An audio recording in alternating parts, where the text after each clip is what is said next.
روز قیامت کی قسم کھاتا ہوں اور نفس لوامہ کی قسم کھاتا ہوں کہ سب لوگ اٹھا کر کھڑے کیے جائیں گے۔ کیا انسان یہ خیال کرتا ہے کہ ہم اس کی بکھری ہوئی ہڈیاں اکٹھی نہیں کریں گے؟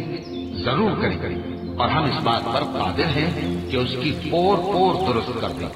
مگر انسان چاہتا ہے کہ آئندہ بھی خود سری کرتا چلا جائے، پوچھتا ہے کہ قیامت کا دن کب ہوگا؟ سو جب آنکھیں چندھیا جائیں اور چاند گہنا جائے اور سورج اور چاند جمع کر دیے جائیں، اس دن انسان کہے گا کہ کہاں ہے بھاگنے کی جگہ؟ کہیں نہیں، کوئی جائے پناہ نہیں۔ اس روز تمہارے پروردگار ہی کے پاس تمہیں جا ٹھہرنا ہے۔ اس دن انسان کو جو عمل اس نے آگے بھیجے اور جو پیچھے چھوڑے ہوں گے سب بتا دیے جائیں گے، بلکہ انسان آپ اپنا گواہ ہے، اگرچہ عذر و معذرت کرتا رہے۔ اور اے پیغمبر صلی اللہ علیہ وآلہ وسلم، وحی کے پڑھنے کے لیے اپنی زبان کو تیز تیز حرکت نہ دیا کرو کہ اس کو جلد سیکھ لو۔ اس کا جمع کرنا اور پڑھانا ہمارے ذمے ہے، سو جب ہم اسے پڑھا کریں تو تم اس کو سنا کرو اور پھر اسی طرح پڑھا کرو۔ پھر اس کے معانی کا بیان بھی ہمارے ذمے ہے۔ مگر لوگوں، تم دنیا کو دوست رکھتے ہو اور آخرت کو چھوڑے ہوئے ہو۔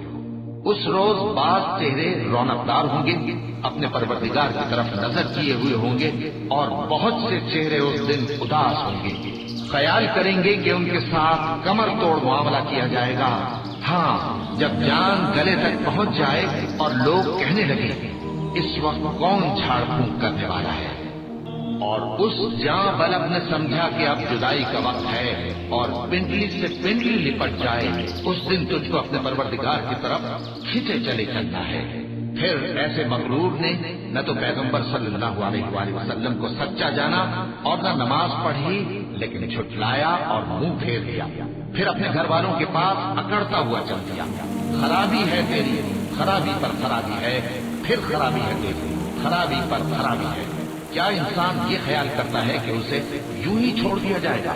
کیا وہ منی کا جو ٹپکائی جاتی ہے ایک قطرہ نہ تھا، پھر لوتھڑا ہوا، پھر اللہ نے اس کو بنایا، سو اس کے اعضاء کو درست کیا، پھر اس کی دو قسمیں بنائیں، مرد اور عورت۔ کیا اس کو اس بات پر قدرت نہیں کہ مردوں کو زندہ کر دے؟